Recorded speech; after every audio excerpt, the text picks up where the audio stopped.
Hi again. So my Hexapod project turned out to be quite a rabbit hole. I tried running a Dynamixel driver in Golang. I wasn't too happy about that, so my plan now is to run the Dynamixel driver on the controller board and have a UDP server running on the same board. I might switch to using the ESP-S3 so I can pin the driver to one core and have the UDP server running on another core. And I'd like to use FreeRTOS. There is a Dynamixel driver for Arduino called Dynamixel to Arduino, and Robotics also has a Dynamixel SDK, the support for Linux, Mac and PC. But as far as I know, there's no Espressif FreeRTOS driver. So what I did was I took the Dynamixel to Arduino library and made dedicated port handler and massaged the code a bit so it would compile for Espressif. Turns out the C++ compiler is a bit more strict than the one you'll find in the Arduino IDE. Yeah, so that took best part of one evening, and I could have just bolted this into my project code and checked it into GitHub, but I thought it would be a nice exercise to try and make an Espressif component and upload it to the ESP registry. That means you can just add the dependency to that component if you want to run Dynamixel servos from an ESP32 based board and not use Arduino framework, but instead use the Espressif and FreeRTOS framework. So this is just a short video to show you the component and how to use it, and create projects from examples, compile it, flash it, and test it. So here we go. Okay, I have the Visual Studio Code editor up and running, and I've installed the Espressif IDF extension. I'm going to create a new project, so I'll run the idf.py create project command. I'll call the new project My Robots. Okay, now that's done. And we have a new folder called My Robots.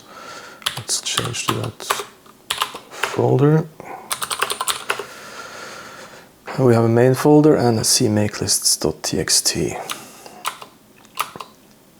And now we can swap to the web page for the ESP registry, where I have uploaded my Dynamixel to Espressif component.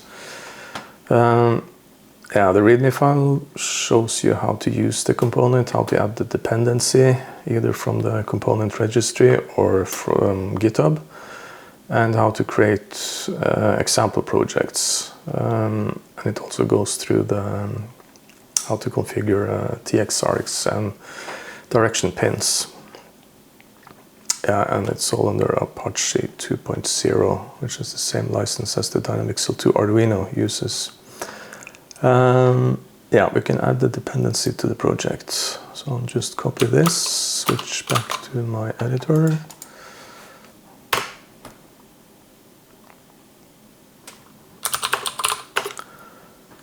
Yeah, now we have the dependency to our new component. Let's see if we can. Yeah, we have an IDF component.yml file now. You can take a look at it. Yeah, so here we have a new dependency. Now we can create a project based on one of the examples. So I made two examples. One is a ping example and one is the position example. I didn't add any more because the API is identical to the Dynamixel to Arduino library. So the only difference is the constructor of the main DXL object. We can try and make a project based on the position example, compile it and flash it. So run this command. Okay, so now it's created a new project based on the position example I have made. And we have a new folder called position.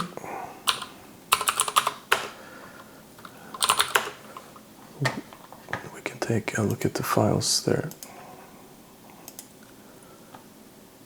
So this is the code. So it's only a few lines of code, 58 lines.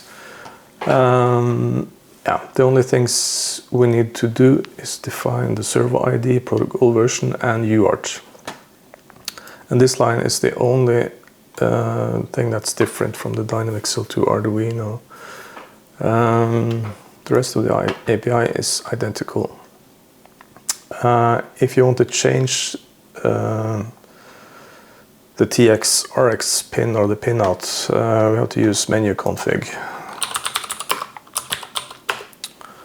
So if I say IDF menu config,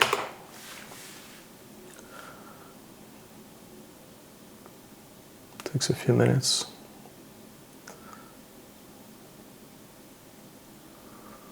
Okay, so this is the menu for the Dynamixel to Espressif component, and here we can switch out UART TX pin, RX pin, and direction pin.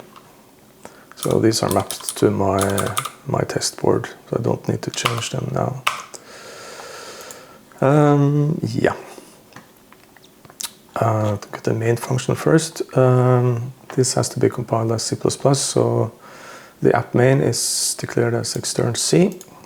It creates the DXL task, which is the main task, and then it just loops and does nothing. So the DXL task is pretty simple. I run the setup function, which just sets the baud rate to 1 megabit, defines protocol version, turns off torque, and changes the operating mode to position mode, and then it switches torque back on, and then the main task continues to run. And this just runs in an eternal loop or infinite loop. It sets the goal position to 1000 in raw units, waits for half a second, sets the goal position to 500 in raw units, and just delays, and then it just runs in an infinite loop. So we can try and compile this, see if it works.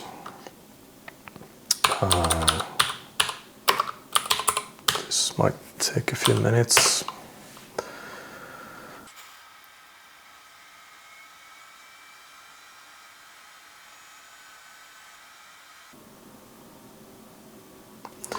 Okay, now it's compiled, so we can try and flash it to my board.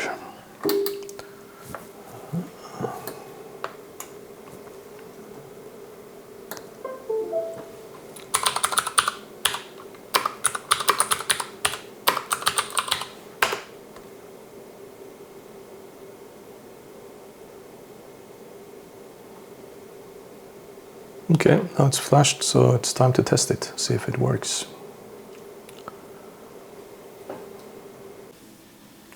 Yeah, my desk is a total mess right now, but this is what it looks like when you make stuff. Benchtop power supply, Hexapod, old controller board.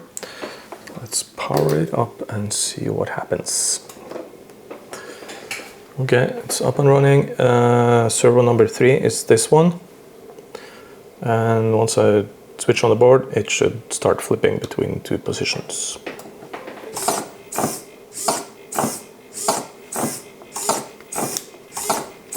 Yay! It works. Okay, next task is to bolt on the UDP server and see if I can get the entire thing to work. Wish me luck. Bye.